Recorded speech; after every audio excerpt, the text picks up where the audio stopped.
Hello అండి, నా పేరు హైమ. నేను పుట్టపర్తి వెళ్ళి హైదరాబాద్ వస్తున్నాను.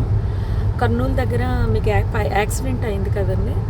ఆ యాక్సిడెంట్ దగ్గర దూరంగా ట్రాఫిక్ జామ్ అయింది.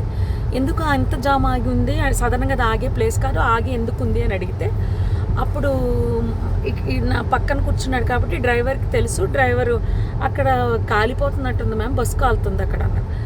సరే గబగబా ఏదైనా హెల్ప్కి వెళ్దాము, అసలు ఏమన్నా పోలీసులు వచ్చారా లేదా అని నేను గబగబా కారు దిగి వెళ్ళానండి. వెళ్ళేసరికి బస్సు తగలబడిపోతుంది. కొంతమంది కింద కూర్చుని ఏడుస్తున్నారు, ఎవరెవరు ఉన్నారని ఏడుస్తున్నారు, కొంతమంది టెన్షన్ పడుతున్నారు, ఇలా ఉన్నారు. ఆ బస్సుకు సంబంధించిన వాళ్ళు అలా వాళ్ళ పరిస్థితి అలా ఉంది. ఇంకా మిగిలిన వాళ్ళ ఫోన్లు అన్నీ కూడా పాప అందులో కాలిపోయాయి. చాలామంది దగ్గర ఏమీ బయటకు వచ్చిన వాళ్ళ దగ్గర ఏమీ రాలేదు. అక్కడ ఉన్న మిగిలిన జనం అండి మొబైల్స్తో వీడియోస్ తీసుకుంటున్నారండి.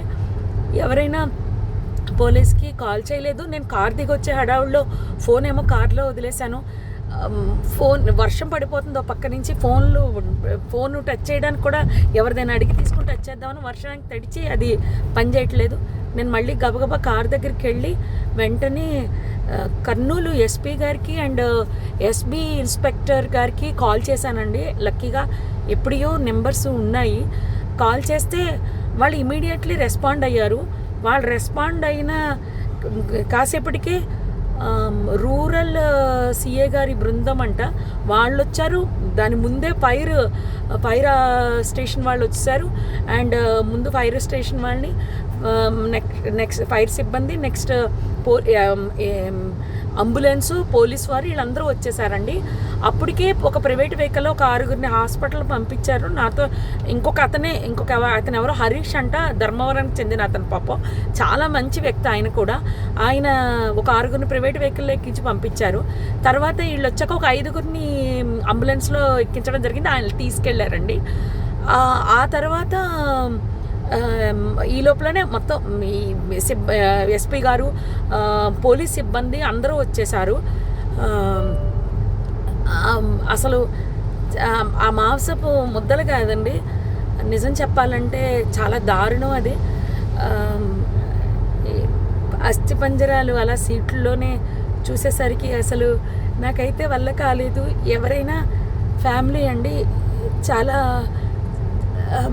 ఆ ఫ్యామిలీ ఎంత బాధపడుతూ ఉంటారో. నేను అది తట్టుకోలేకపోయాను.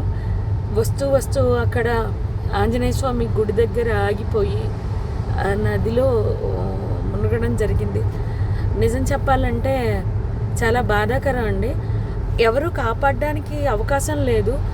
నిజం చెప్పాలంటే పోలీసులు రాకపోయింటే చాలా ఇబ్బంది పడిపోదాము. హెవీ ట్రాఫిక్ అండి. పోలీసులు లోపలికి రావడానికి బయటికి వెళ్ళడానికి కూడా ఉండకపోను. ఆ ఇన్ఫర్మేషన్ ఇవ్వడంతో క్లియర్ చేసుకుంటూ వస్తూ మొత్తం లోపలికి వచ్చారు. అంతా ఆఫ్ చేశారు, మంటలు ఆఫ్ చేశారు. జరిగింది అయితే ఇదండి. ఆ బస్ కిందనే బైక్ ఉండిపోయింది. ఆ బైక్ని కొట్టేస్తే బైక్ అతను చనిపోయి రోడ్డు పక్కకి పడిపోయాడు.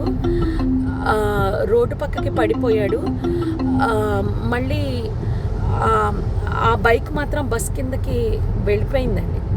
అర్థమైపోయింది ఇది సార్ జరిగింది.